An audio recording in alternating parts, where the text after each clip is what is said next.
All right, we are going to start. I very happy to see so many friends and also not new friends that are in the chat today. Bienvenidos todos.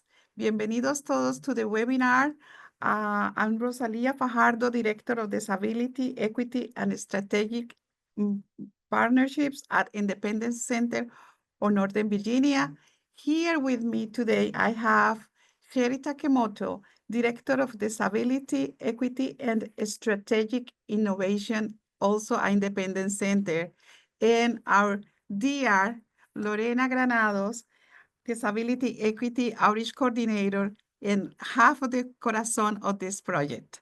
The webinar is part of the Bienvenidos Todos project founded by the Virginia Board of People with Disabilities. I'm honored to introduce those who have been instrumental partners in implementing Bienvenidos Project Todos today at NCMB. We are at NCMB, we are deeply grateful with ADA Mid-Atlantic and ADA National Network Knowledge for their collaboration and deep commitment to the Latino parent community and the professionals who are instrumental in disseminating this valuable information. With us, and the Champ, Director of Mid-Atlantic, member of the ADA National Network, Transcend, Inc., Maynard Guillen, e-learning and multimedia producer, Mid-Atlantic ADA Center, organization that is member of ADA National Network, and not least, Oscar Gonzalez, program coordinator of the Spanish Language Outreach ADA National Network Knowledge Translation Center at the University Illinois at Chicago. Bienvenidos todos y muchas gracias por estar con nosotros. And do you want to say something quickly? Yes, thank you so much for having us. We are so excited to be here, and we're so happy to partner with the Independent Center of Northern Virginia. So, and again, I speak for all of us at the ADA National Network, and particularly at the Mid-Atlantic ADA Center. Thank you so very much. How about Sherry? Do you want to say a few words now that we have the honor to have you in with us? Just bienvenidos and welcome, and thank you for partnering with us on this. Thank you. Thank you so very much. With what more further ado, please start our webinar today. Get to know the ADA equality and access for people with disabilities. Take the stage. Thank you so much, Rosalia. Good afternoon, everybody. We are so happy to be here today. As Rosalia said, my name is Anne Deschamps, and I'm the director of the Mid-Atlantic ADA Center. We are located in Rockville, Maryland, and I'll be talking a little bit more about what we do at the center in a minute. Slide number 2, please. Before I do that, I want to tell everybody that we are not attorneys and we're not a regulatory agency, and we do not handle ADA complaints. So we are a resource center supporting the ADA's mission. And so everything we say here is for informational purposes only. Slide number 3, please. So let's go over today's agenda. I'm so excited. I'm going to talk a little bit about the ADA National Network, which Rosalia introduced, and we'll tell you all about the ADA National Network. I'll tell you specifically about the Mid-Atlantic region, and then we'll give you a general overview of the Americans with Disabilities Act and some examples of how the ADA applies in everyday life. What does the ADA have to do with you? We'll also include ADA resources, and we'll have plenty of opportunity for question and answers. So if you have questions while we're going along here, please do not hesitate to type them into the chat box, and we will try and get to them as we go along, or wait till the end and get to them. We'll see. We'll see how it goes. But please, we want you to ask questions, and we want to interact with our audience here. So I encourage you to ask any questions that come to mind. Next slide, please. Slide 4. So what is the ADA National Network? We are a national project that covers the whole United States. You see there on that very colorful map there. We are a network of 10 centers. So the country is divided up into 10 regions that provide training and technical assistance and information about the Americans with Disabilities Act to the entire country. And the way we do that is divided up by geographic region. I am the director of the Mid-Atlantic region. That's number 3 on there, which covers Pennsylvania, Delaware, the District of Columbia, the great state of Virginia, West Virginia, and Maryland. As it says on the slide, our mission is to ensure equal opportunity, full participation, independent living, and economic self-sufficiency for all people with disabilities. Slide number 5, please. What are some of the services that we offer at the Mid-Atlantic ADA Center? We answer ADA questions by both phone and email. And our phone number is 1-800-949-4232. Our email address is adainfo, ADAINFO, at transcend, TRANSCEN.org. So you can call our center and ask any question you have about the Americans with Disabilities Act, and we'll talk the question through with you and talk about how, if and how the ADA applies to your situation. We'll also, if it's appropriate, provide resources for you and hopefully some information about where you can get more information. In addition to training and technical assistance, we also offer webinars and conferences, all focusing on the Americans with Disabilities Act. You can visit our website at adainfo.org and get access to all our archive of webinars, informational materials, etc. So I encourage you to check out our website. Slide number 6, please. Why do we do this work? Well, Oscar, I'm going to turn it over to you. Thank you, Anne. So why do we do this work? So especially because the ADA has been around for well over 30 years, and now why are we, having the presentation catered around and centered around Spanish speakers, is because we've had conversations with multiple people, individuals around the United States in the last year and a half. Both individuals with disabilities, family members, friends, service providers, around what they view the ADA as, and what they perceived disability to be.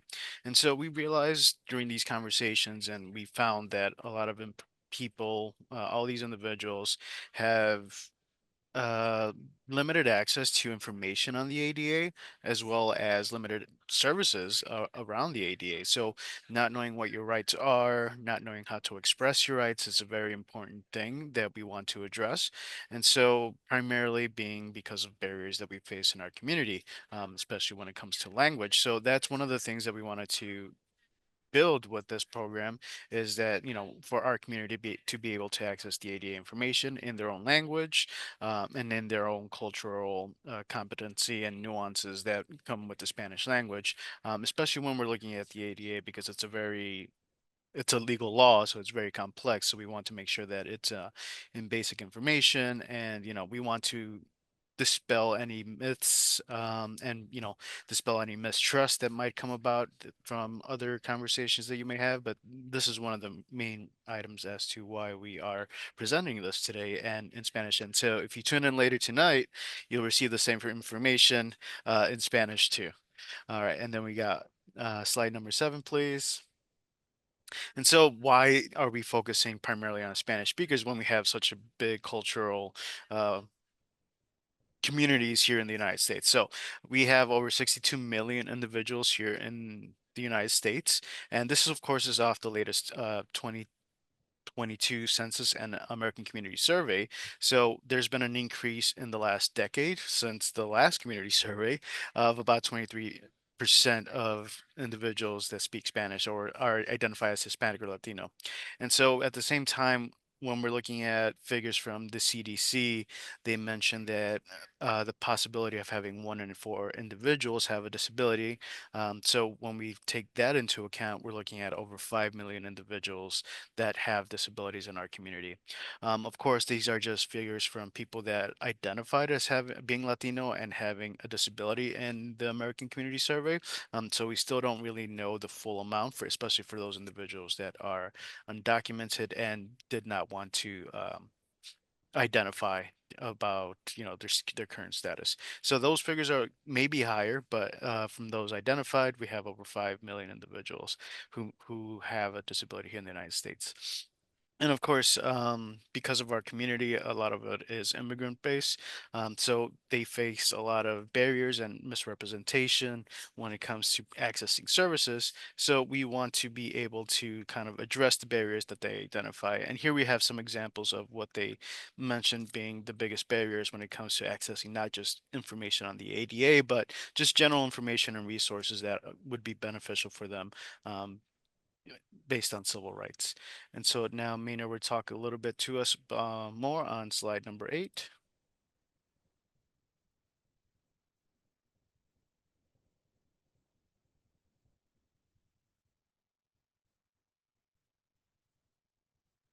Mina, are you there? There he is. There it is. So the Mid-Atlantic region of the US has a population of 21.5 million people and is composed of the 6 states that Anne mentioned, which are DC, Delaware, Maryland, Pennsylvania, Virginia, and West Virginia. These states combined have a 35% minority population, of which 2.7 million identified as Hispanic or Latino. In this region, 6.4% of the overall population speaks Spanish.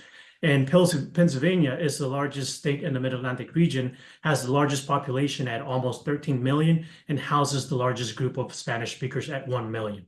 So with that said, we're going to go ahead and move on to slide 9. Thank you, Maynard and Oscar. Okay, so now we have a look at the Spanish-speaking population in the Mid-Atlantic region. Let's talk about the ADA. So what is the ADA? Well, the Americans with Disabilities Act, otherwise known as the ADA, is a civil rights law that protects against discrimination and provides access to community services and programs for people with disabilities. So it's civil rights for people with disabilities. Who does it cover? It covers all people with disabilities, and we'll talk about the definition of disability in a second, regardless of their country of origin, their age, their gender, religion, skin color, or race, or immigration status. Regardless of any demographic information, if you have a disability, you're covered by this law. What does the ADA include? It includes employment. It includes state and local government services. It includes public accommodations, which also means private businesses. And we're going to go into a little more detail about all of this. It also includes telecommunications provisions and miscellaneous provisions. Slide number 10, please. So let's talk about the definition of disability under the ADA. The ADA defines a person with a disability as a person who has a physical or mental impairment that substantially limits one or more major life activities. So a physical or mental impairment that substantially limits one or more major life activities. The second prong of the definition is somebody who has a record of a physical or mental impairment that substantially limits the major life activity. So somebody who has a record of a disability and may be discriminated against because of that record of the disability.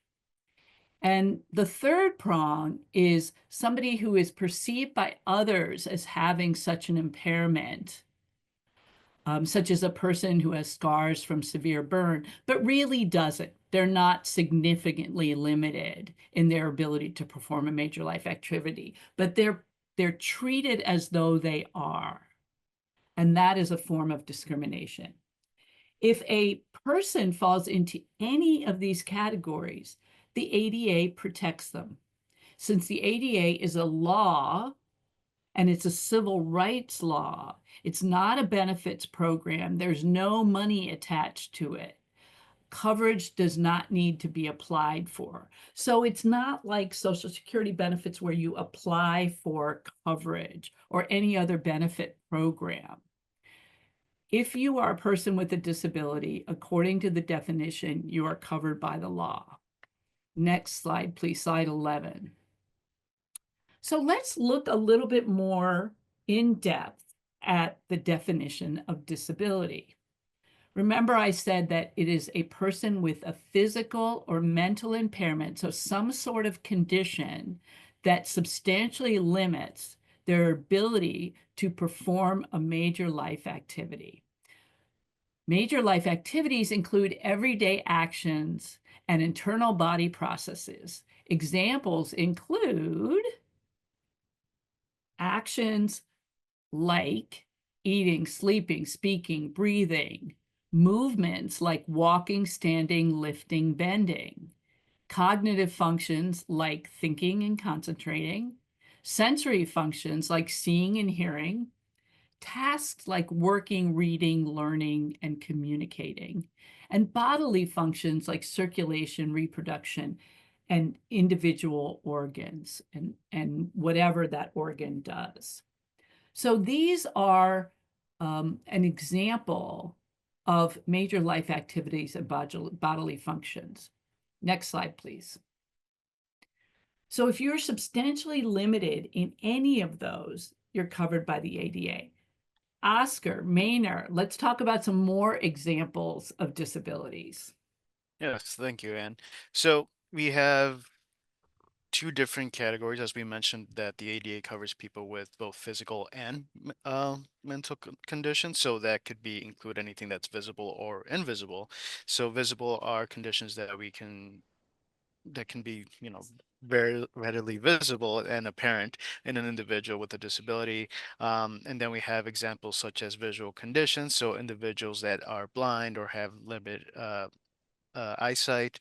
We have people that are deaf or hard of hearing, individuals that have cerebral palsy or have movements, and then of course one of the main ones that individuals might associate with a visible disability are individuals with that use a wheelchair. And so the international sign of disability is an individual in a wheelchair, and so that's a visible disability. And then, of course, we also have physical disabilities such as limb differences, individuals that have stature differences.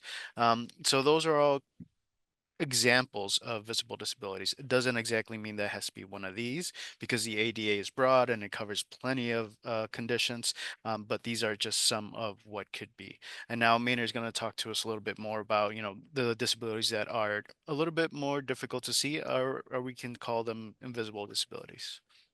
Yes, it is also very important for us to remember that the ADA covers disabilities that are non-visible, such as anxiety, cancer, diabetes, autism, epilepsy, intellectual disabilities like ADHD, or disabilities that prevent you from being able to focus on the job or on a task, major depressive disorder, and traumatic brain injuries. These are all invisible disabilities that would be covered under the disability and that limit a major life activity. So I'm moving on to slide 13.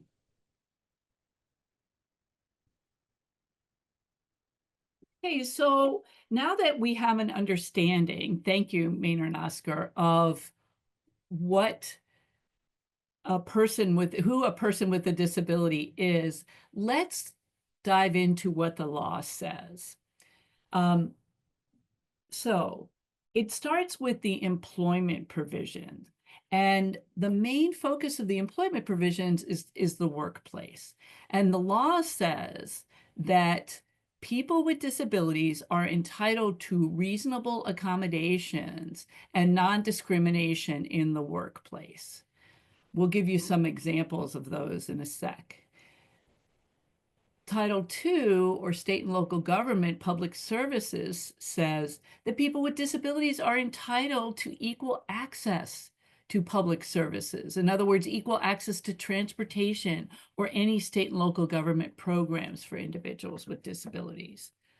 Title III says people with disabilities are entitled to the goods and services that are offered by private businesses or places of public accommodations, so that all the services offered by private businesses must be accessible to people with disabilities. And that's not just physically accessible. That also means that accessible by other methods, including communication.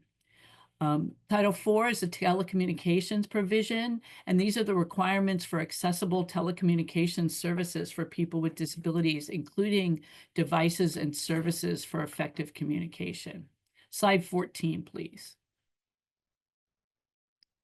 Okay, in addition to the Americans with Disabilities Act, there are some other major disability laws that support the inclusion of people with disabilities that you should be aware of. There is the Fair Housing Act, which assists people with disabilities in accessing rental apartments or condos and in having service animals or emotional support animals. There's the Air Carriers Access Act that helps people with disabilities travel by airplane and allows service dogs to accompany the user on the plane. The Individuals with Disabilities Education Act, some of you may have heard of IDEA, which used to be known as the Education for All Handicapped Children's Act, but was renamed in 1986. IDEA is a federal law that grants children with disabilities the right to an education. It's known as special education, and every child with a disability who is in special education gets an individualized education plan. And the IDEA ensures that there is early interventions for infants with disabilities. Finally, Section 504 of the Rehabilitation Act. This is civil rights law aimed at eliminating discrimination in programs or activities that receive federal financial assistance. When students are not eligible for services under IDEA, they may be eligible under Section 504. And Section 504 of the Rehabilitation Act, just interesting note, was passed in 1973, many, many years before the ADA was passed in 1990, and contains some of the provisions that we see in the ADA. So Section 504 of the Rehabilitation Act was really a precursor to the Americans with Disabilities Act. Slide 15, please. So let's look a little more in depth at each of the parts of the law that I've been referring to. Title I, the employment provisions of the ADA. This ensures that people with disabilities have the right to what are called reasonable accommodations in the workplace and prohibits employment discrimination. And that includes in all aspects of employment: hiring, promotion, termination, and any other terms or conditions of employment. It says employers must provide reasonable adjustment or modifications to the way in which a job is performed to support people with disabilities in performing their job duties, as long as it doesn't impose an administrator or financial hardship on the company's operations. This law applies to employers with 15 or more employees. And I will say there are many state laws that apply to that prohibit discrimination against people with disabilities that cover employers with 2 or more employees. Let's go to the next slide, slide 16, please. And Oscar, I'm wondering if you can come on here too and help me talk about some examples of accommodation. So here we have accommodations are ways which an employer can assist with disabilities in applying for and performing job tasks. And some examples here are flexible or alternative schedules, job coaches to help learn tasks, assistive devices at work, sign language interpreters, any kind of physical modification that may need to be done to a desk area to enable a person with a disability. Oscar, I'm wondering if you can come up with some other examples of some accommodations in the workplace. There you are. Yes. Yeah. So, of course, one of the accommodations that always comes to mind, especially in our community, is focused around diabetes. So, Ah, on DA, diabetes is a covered medical condition that you can ask for accommodations both in your job, places of public service, public accommodations. Uh, so with diabetes, one of the items that you could do is, let's say that you are currently using a medical or medicine that makes you use the bathroom multiple times throughout the day. So one of the accommodations that we can do is, a flexible time break. So to utilize the bathroom, as often as needed due to your medical condition. So that is, a very simple example. It's free, it's cost effective. Your employer just has to modify your schedule to allow you to use the bathroom a little bit more time to use them. Of course, let's say that if you are using insulin and require right. refrigeration for your medicine, that's also an accommodation that your job can provide. And so that will require a refrigerator or a space where you can leave your medicine to maintain it cold, as well as a private area to administer your medicine if you need so. So those are two examples of accommodations that we can do. Of course, we can get very complex very fast with Title One, but we just want to give you the very basic overall today. And if you do have questions, feel free to give us a call at the 1-800 number, and we're more than happy to go into detail as to other examples. Yeah, that's great. A great example. And any medical condition that might require medication or breaks or something that you have to do during the day, that is a very, very common accommodation that's implemented in the workplace. The other resource that you absolutely should take advantage of is what's called the Job Accommodation Network. And you can access the Job Accommodation Network, and I think it's on the last slide here in our presentation at askjan.org, O-R-G, ASKJANO.org, Job Accommodation Network. And if you Google Job Accommodation Network, they have hundreds and hundreds and thousands actually of accommodations for every different kind of disability you can imagine and every different kind of job, because clearly the accommodation that a person needs depends on two things. It depends on the job and it depends on the person and their disability and how the disability affects their performance on the job. Because remember, the employer just has to provide accommodations to support a person with a disability. This was the federal government's acknowledgement that people with disabilities may do things a little differently or may need a little additional support. And so it's important to remember to consider this on a case-by-case basis. And as Oscar said, and we'll repeat this many times, feel free to contact our office and we'd be happy to talk to you about different accommodations.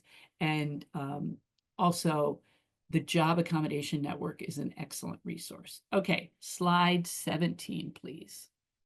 Let's talk about state and local government, Title II of the ADA. This title ensures that people with disabilities have access to all of state and local government services, public services, access to government services, like being able to get access to vote, and public transportation. People with disabilities get access to public transportation. Any kind of program or activity that a state or local government administers must be accessible to people with disabilities. And they can't discriminate. They can't say no people with disabilities allowed in these programs. And Title II applies to all state and local government entities, ensuring that everybody, regardless of disability, has equal access to essential services. Okay, Oscar, I'm going to turn it back over to you again to talk about some examples of public services on slide 18. Yes, of course. Thank you, Anne. So some examples that we have when we're looking at examples of public services, as Anne already mentioned, this is any kind of service that's provided by the local government, being state, city, or county, has to be accessible for individuals. So we can look at if you are attending your local healthcare office or public aid office, and you are deaf or hard of hearing, and you require ASL interpreter, they have to provide that as a reasonable modification or accommodation. And so that is just one example. Of course, the government will always have to pay for the interpretation, the accommodation. This doesn't have to come out of pocket of the individual that's asking for the accommodation from state and local government services. Good point. Good point, Yeah. Oscar. And that also applies to workplace as well, and the Title III. So it's one of the things that we do want to emphasize is that the individual won't have to pay for accommodations. And so ramps to enter buildings that are accessible, especially as Ann mentioned in voting. Polling places have to be accessible for individuals with disabilities. Both, and there's various methods too if you can't get into the building, such as or have difficulty accessing, such as voting by mail and or voting boxes. But of course, one of the other big items when it comes to Title II or public services is transportation. So paratransit needs to be accessible. That's built as a service for people with disabilities. The buses, the trains have to be accessible, so they have to be able to have either lifts or ramps, and then in some stations elevators to have the system accessibility. And of course, we're talking about a whole system in general being accessible. It doesn't mean that every single station will be accessible. So when we're looking at an elevator platform, maybe the one with the elevator might be every 2 stops, but in general, it has to be the program in general, such as if you're going to a parks or utilizing the park services and their pools. For some kind of aquatic event. It, not all buildings, especially if they were built prior to the ADA, might be accessible. So one of the closest building to you might not be accessible, but there might be another building a few streets away that will have these services available for individuals. So that takes us into recreational programs. And of course, any kind of service or programming that's offered by the park, such as movies at the park or camping at the park, kickball, dodgeball, any accessible or any service needs to be accessible for individuals with disabilities. And then, the meeting space too, if they are providing a public service announcement, public meeting, those items also have to be considered under accessibility services, such as interpretation under ASL, accessible seatings. Of course, the building also needs to be accessible, and private public libraries. So let's say that, for example, that we continue with diabetes and you need to maintain your blood sugar levels at a healthy level. They can modify their policy to allow individuals to eat in the library, just so you can maintain your blood sugar levels. So of course, that is something that can be considered as a reasonable modification. All right, thank you, Anne. Great examples, Oscar. Thank you. Thank you. And again, just like reasonable accommodation, the modification or the change in service or what is needed is going to depend on the person and their disability, and then what service are they trying to gain access to. All right, let's move on to Title III, which is public accommodations. And remember, this is really private businesses. This is hotels and movie theaters and stores and restaurants and stadiums and arenas and mostly private businesses open to the public. And it says that these providers, these businesses, must provide their services to people with disabilities. So it applies to all private entities and organizations, including nonprofit organizations. Now, Maynard, I'm going to ask you to come on and talk to me about some examples of public accommodations. Yes. So private businesses and organizations, that includes nonprofit organizations, are required to look at their overall services and make sure that they are not discriminating against individuals with disabilities. And in doing so, they must look at their physical accessibility. This includes all of their facilities, including, and they are required to provide the minimum level of accessibility, which includes access to entrances, aisles, restrooms, parking, and so on. So basically, all the areas that are available to the general public should also be available to individuals with disabilities. Title III entities are also required to make sure that their policies don't discriminate against individuals with disabilities, and in some situations, they may be required to modify that policy to ensure that individuals with disabilities have access to the goods and services. So goods and services are also are required to be accessible to individuals with disabilities. And for example, in a situation where your facility is where a business facility is not accessible, it does not have a ramp, they are still required to make sure that their that their goods and services are accessible to individuals with disabilities. So in this case, they would be required to maybe look at alternatives, either providing their services through online services, or if someone shows up to their facility and is not able to get in, they should have a button outside that allows the individual to still receive the goods and services that are offered inside the facility. So therefore, they may be required to provide assistive devices and or other communication options. They must also look at all their advertisement and communication, their websites, their phone systems, making sure that they are familiar with the relay system, that they're able to, that their frontline staff is familiar on how to use the relay service. The relay service is the service that deaf and hard of hearing individuals use to communicate or make phone calls.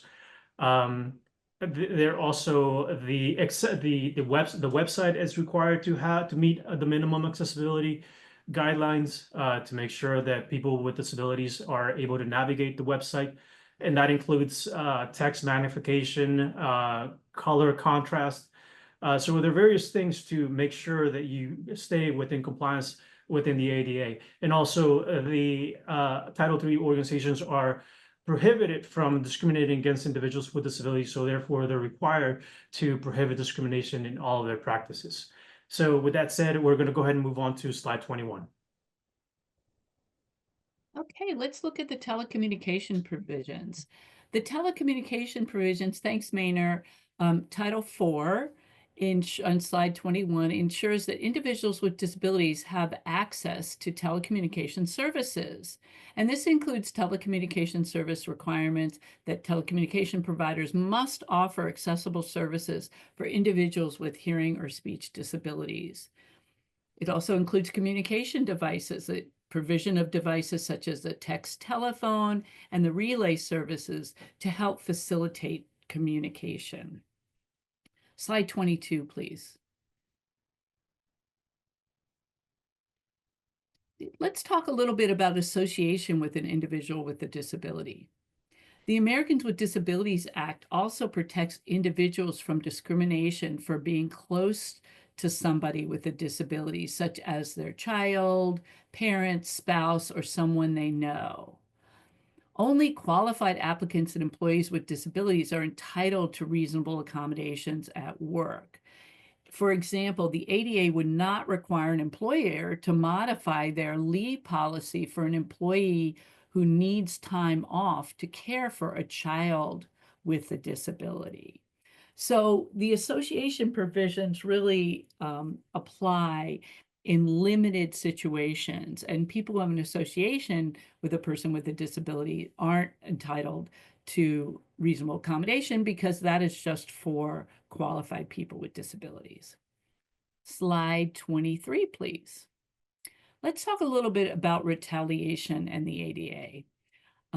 The law prohibits retaliation against individuals who exercise their rights under the law, and it applies to the employment provisions, the public service provisions, and the public accommodations provisions.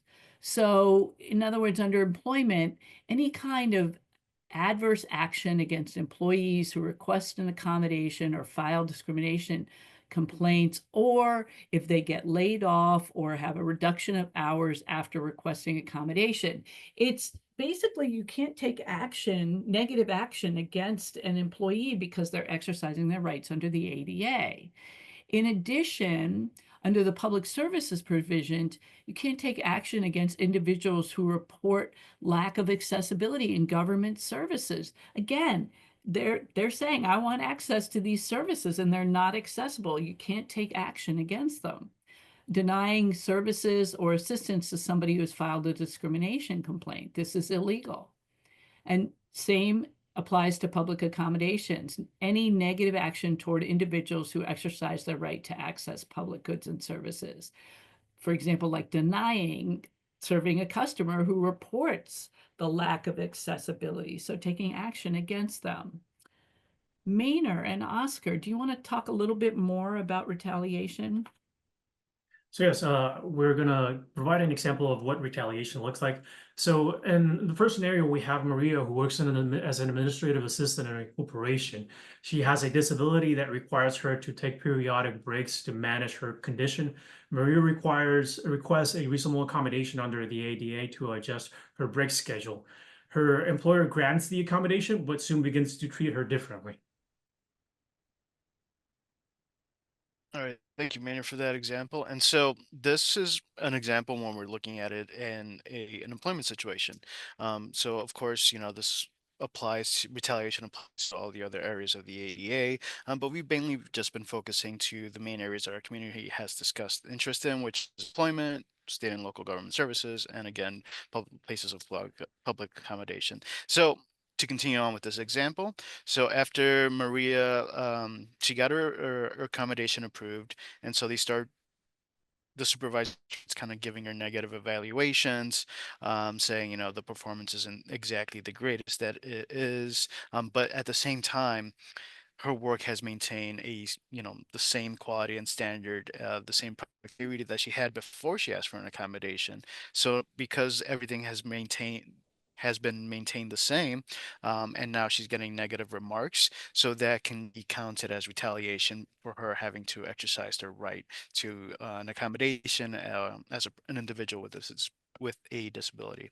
The other example that we have here is that, so even for small mistakes that were previously unaccounted for, small typos, other coworkers also doing the same mistakes, but now Maria is getting more scrutiny from her supervisor. So her supervisor is looking at all these little mistakes even more and marking them down. So even in the past, when this was not noted, when it's also not noted for other coworkers, this can be counted as retaliation as well. And then, of course, when we have that the supervisor saying that they're going to fire her, they're going to demote her if her performance hasn't been improving over the quarter. Um, there is no reason here because her performance has been the same, her attendance has been the same. There's been no changes in her work that would justify all these negative remarks, all the possibility of getting fired or laid off, especially after she had submitted a claim to obtain a reasonable accommodation. So that could be perceived as retaliation, and of course it is discriminatory against the individual with a disability, and they can take action in submitting a complaint, and we'll discuss where you can submit a complaint in a little bit later on in a few slides. And now and we'll continue on a little bit more with our presentation. All right, slide 25, my favorite topic, service animals. Service animals under the Americans with Disabilities Act. Okay, so the Americans with Disabilities Act defines service animals as dogs, any breed of dog, or any size of dog that is trained to perform a specific task directly related to a person with a disability. So, for example, a person with epilepsy may have a dog trained to detect the onset of a seizure and then help them be safe during the seizure. Or a person who is blind might have a dog who helps them navigate outside when they walk around. Or a person with post-traumatic stress disorder may have a dog that is trained specifically to alert them when they get into a difficult situation that might incur a panic attack or a significant anxiety. So service animals are dogs that are specifically trained to perform a task for a person with a disability. And the law says that if there's a person with a non-obvious disability who has a service animal, a business, restaurant, for example, can ask two questions. They can ask, is this a service animal required because of a disability? And what work or task has that service animal been trained to perform? Those are the only two questions that a business can ask. And if the person can answer those questions, they've got to let the service animal in. They cannot ask for any kind of documentation indicating that the dog is registered or authorized or certified as a service animal. They also can't require that the dog demonstrate its task or asking about medical condition of a person with a disability or to prove that they have a disability. They can simply ask those two questions. Next slide, please. Okay, let's look at some of these questions. And Oscar and Maynard, I'm going to ask you guys to turn on your cameras to chime in here with these questions. Thank you.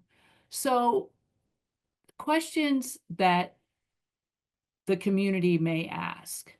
The first one, Oscar, I'm going to let you tackle this one. Will my information be shared with others?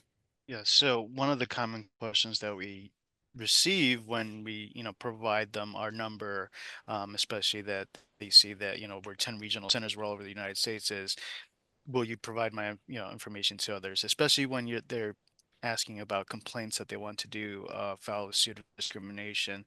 So no, we don't provide. We're only an information and resource center. So all the information that you give us is confidential, and we are not sharing that with other entities.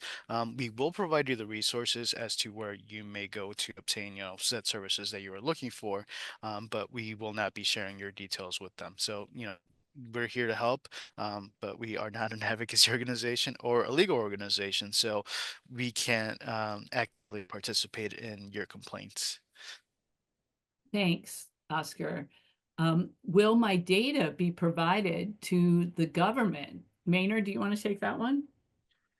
As Oscar stated, the part of our services is we provide full confidentiality. So we do not share data with government agencies or enforcement agencies. And that specifically goes to businesses who may be concerned with not being in compliance with the ADA, and they might be afraid to reach out to somebody and tell them about the situation. We will not be sharing that information with government or with the enforcement agencies of any sort. Right. And we really don't share any information about identity of our callers to anyone because we want to make sure that everybody feels comfortable and safe in calling. And it could be about some really confidential information. So, Oscar, will I be eligible if I'm undocumented? Yes. So as Anne mentioned earlier in the presentation, this applies to anyone in the United States. It doesn't matter your country of origin. It doesn't matter if you have undocumented status here. If you're visiting, if you have a family member that is visiting here for 1 day with a visa, if you have someone that's lived here for 10 years, they are covered by the ADA. It's a civil rights law, so it means that it applies to everyone. You don't have to register anywhere. If you have a disability covered by the ADA, you have these rights to be able to protect yourself as well as advocate for yourself to obtain the same services as everyone else that does not have a disability. So what happens if I live in a rural community, Maynard? So it really doesn't matter whether you live in a rural or a city community. As long as you are within the U.S. territories, you can call our 800 number, the 1-800-949-4232 number, and you will be connected to your local regional ADA center where you can ask whatever ADA question you might have. Or you can also visit us online at adainfo.org, or if you're outside of our region, outside of the Mid-Atlantic region, you can go to adata.org to find where your local or your regional ADA center is. Great. Thank you so much. Slide 27, please. Okay, let's look at the fear of filing a complaint. Really important to know that your immigration status does not affect an individual's right under the ADA. So the Equal Employment Opportunities Commission and the Department of Justice, which are two of the enforcement agencies that enforce the ADA, ensure protection against discrimination regardless of immigration status. These agencies focus on investigating claims of disability discrimination, not on immigration issues. They are not concerned about your immigration status. They're concerned about the complaint and what the information is around the complaint. All individuals with disabilities have the right to equal access to reasonable accommodations and services under the ADA, regardless of whether they are U.S. citizens or undocumented immigrants. Again, immigration status does not matter when it comes to coverage of the ADA. We can't emphasize that enough. Slide 28, please. Okay, so Javier has diabetes and works at a restaurant. Due to his health condition or disability, Javier needs to take medication daily and eat at certain time. He also feels constantly fatigue. Ronaldo talks to Javier about how diabetes can be a medical condition covered under the ADA and examples of accommodations he may receive. This is a great example because Javier may not know, first of all, he knows that he has diabetes, but he might not know anything about the Americans with Disabilities Act or what his rights are. So Ronaldo gives him that information, and he can call our office or go to the Job Accommodation Network website to look at possibilities of accommodations that he may need on the job. So you may be a person with a disability who has no idea what accommodations you might need on a job, and that you're covered by the ADA. And again, that's the kind of information that we can help talk about with you and encourage you to call our office and talk about your condition. Does it rise to the level of being a disability under the ADA? And if so, do you need accommodations at work? Do you need modifications of services to access public services? So there are lots of potential ways to take advantage of the information we have. And we can coach you so that you have the necessary information that you need to go back to work, get a job, get an accommodation in a job, get access to public services, get access to private businesses. That's exactly what we are here to do. And we hope that we're going to have some time when we get to the end of the presentation to ask questions. So I'm going to say right here, please, please, if you have questions about what the ADA says or any of the concepts that we've talked about here, please don't hesitate to type your question in either in the Q&A or in the chat. Slide 29, please. So here we are. For more information on the ADA, you can call us at 1-800-949-4232. If you have a question about how it applies to you, and our email address is adainfo@transcend.org. Again, really reinforcing this information is free and confidential. And if you are in the audience and you interact with people with disabilities who might not know that they're covered by the ADA and might need information, please, please, please, we encourage you to give out our phone number and information, because we really want to reach out, especially to the Spanish-speaking community. We're really focusing on that to provide information about rights under the ADA, in addition to small businesses and larger businesses about their responsibilities under the ADA. Okay, Rosalia and Lorena, hello. Hi, what an amazing information. And in these moments in our country, we really need to reinforce the concepts about the rights of people with disabilities on accessibility, on employment, and everything that we have been navigating and reinforcing that individuals who are living in the United States do not need to have an immigration status to have the right to be able to access the schools, the job sites, etc., etc.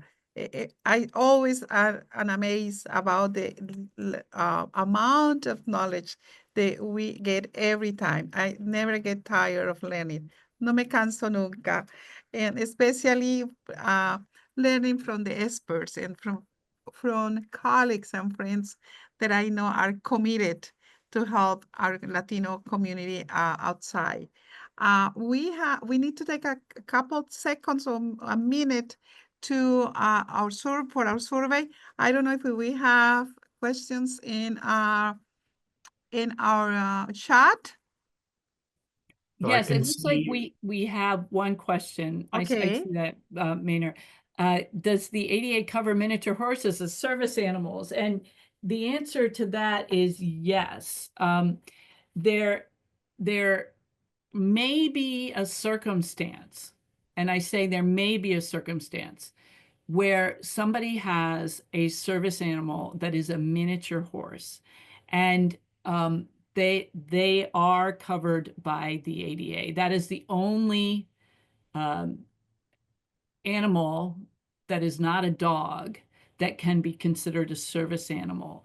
But honestly, I rarely talk about miniature horses because I've never seen one, and I've been in this field for 40 years, so I don't think it's likely that we're going to see one, but they are covered, for the record. So when that question comes up on Jeopardy, you guys will know the answer. Oh, here's some resources. I'm sorry, I totally forgot we have these great resources. And so I'd like to go through these resources too. So we have the Job Accommodation Network, which I talked about earlier, and there's the website, askjan.org, fabulous resource. The Equal Employment Opportunity Commission, which enforces Title I of the ADA. And they have a lot of information on their website about the Americans with Disabilities Act. The Department of Justice that enforces Title II and III of the ADA, and their website. The Department of Labor that enforces parts of Title II of the ADA is also a great resource. And then, of course, we are the ADA National Network. Absolutely. At adata.org. And that is the whole national network. As we said at the beginning, Maynard and I are from the Mid-Atlantic ADA Center that covers the Mid-Atlantic states. But adata.org gives you access to all the centers that cover the entire country. All right, slide 31. Oh, questions. Okay, here we are with questions. And I know there's a survey, right, Rosalia? Yes, And, we are taking the poll. People is responding you were speaking, closing the webinar. And I don't know, Lorena, did we finish with the surveys? And again, thank you, Anne and Oscar and Minor, to support us, and not only us, Independent Center, but the community outside. And I really want to commend our partners outside, the professionals who were attending in a great number. We have almost 40 people attending today's presentation. And there's another, sorry, Rosalie, I didn't mean to interrupt, but there's No. another question here Oh, too. okay, go that, ahead. do you want to finish saying what you're saying? I just want to say muchas gracias desde el corazón. Okay.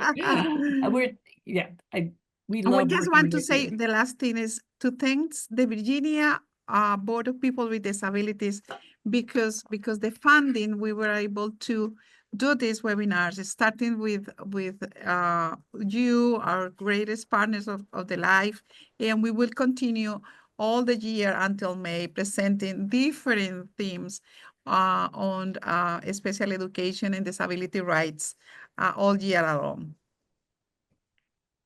Okay, so let's look at the question that was asked. How can we get an emotional support animal letter? My kids have their cats, but it's about $100. We just do it online. Psych or counselor can't do it. Well, okay, first of all, I want to point out the difference between emotional support animals and service animals. Okay, service animals are a dog, and sometimes a miniature horse maybe, that has been trained to perform a specific task on behalf of a person with a disability. An emotional support animal is not a service animal. Okay, they're two different things. Yes, A service animal, an emotional support animal, is any animal that provides comfort or support merely by its presence. So it hasn't necessarily been trained to perform a specific task or tasks for a person with a disability. It provides emotional support simply by being present. Now, the EEOC and the Department of Justice have not said anything about emotional support animals. The law that talks about emotional support animals is Fair Housing Act. That is a completely different law than the Americans with Disabilities Act. So the Americans with Disabilities Act, the Department of Justice has come out and defined service animals specifically because there was a lot of confusion about what animals were covered by the law. What has happened, and it's kind of interesting, is that because in the history of our country and the laws affecting people with disabilities, you have a patchwork quilt of laws. So you have the Fair Housing Act, which was passed in '68, and then eventually people with disabilities were added to the Fair Housing Act that covers housing. Then you have the ADA, which covers private businesses. You have the Rehabilitation Act, which covers the federal government. So with this patchwork quilt of disability legislation, animals show up differently because people complain all the time that we don't have one policy about animals supporting people with disabilities. And it can be confusing because we don't. But emotional support animals come under the Fair Housing Act and are considered accommodations in a living situation under the Fair Housing Act. The ADA doesn't talk about emotional support animals. And it works if you have someone living in an apartment, because I remember that because my daughter, when she was a little, and we couldn't live without our loved princess, and we requested a letter from the therapist and handed to the manager at the complex that we were living, and that was it. They accepted. It was a dog, accept the princess to live with us without no more the fees, normal fees that they charge, but she was allowed to live with us. And again, if you have specific questions concerning your specific situation, I recommend you call our technical assistance line, because specific questions about a specific situation always lead to more questions, which lead to more questions, which lead to more questions, which is why it's great to have one person to talk to who can focus on hearing everything about your particular situation. Well, if we don't have any more questions, I think we Oh, will close it. we have a raised hand in the audience, Rosalia. Okay. Raise hand in the areas to do your question. Who is the person who has? So is the person is OF Makura. So OF Makura, if let's see, you can enter your question or comment in the chat feature. It looks like he or she unmuted themselves to say it. Is that possible?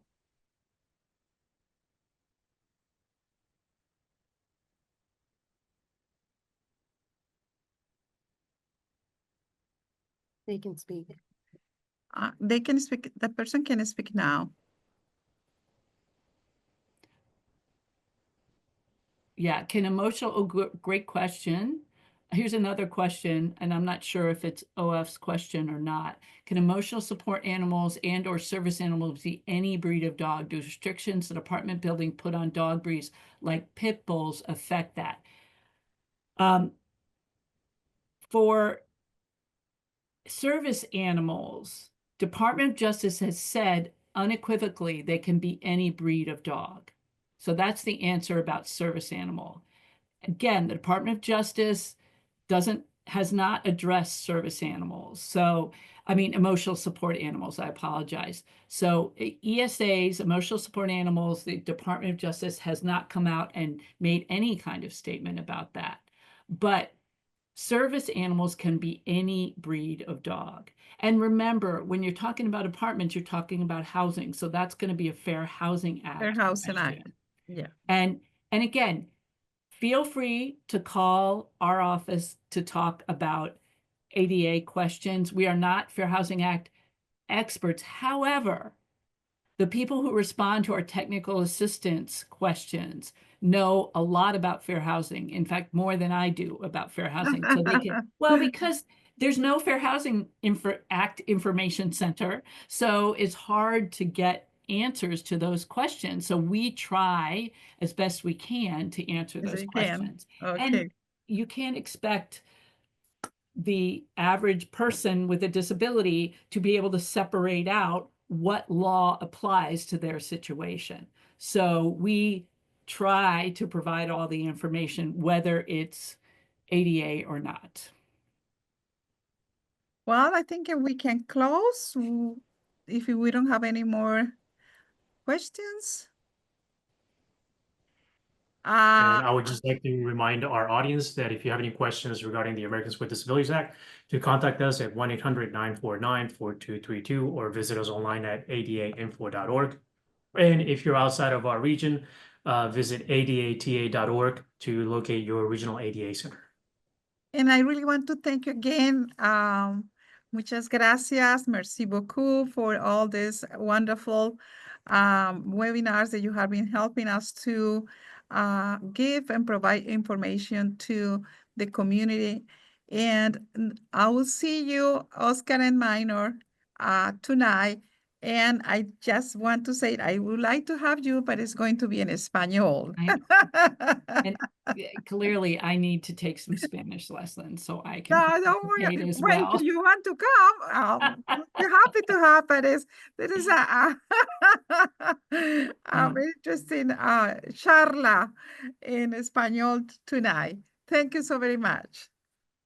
Great. And somebody did ask in the chat, will the slides be available? OF, that was OF's question. Will the slides be available? And they will be available. Yes, Rosalie Yes. and Lorena? Yes, Yes. Yes, they will be on our Bienvenidos Todos webpage that is being currently worked on, and We all hope the to facts. finish very fast. We almost at the end of the finalizing our webpage. Bienvenidos, which is part of the Independence Center. right? Great. Well, we look forward to linking to that on the ADA Center Absolutely, website, Rosalia. absolutely. Yeah, we are in the final steps to finalize, and hopefully very soon we will have that ready. Excellent. Thank you guys so much. Thank This you so was very great. much.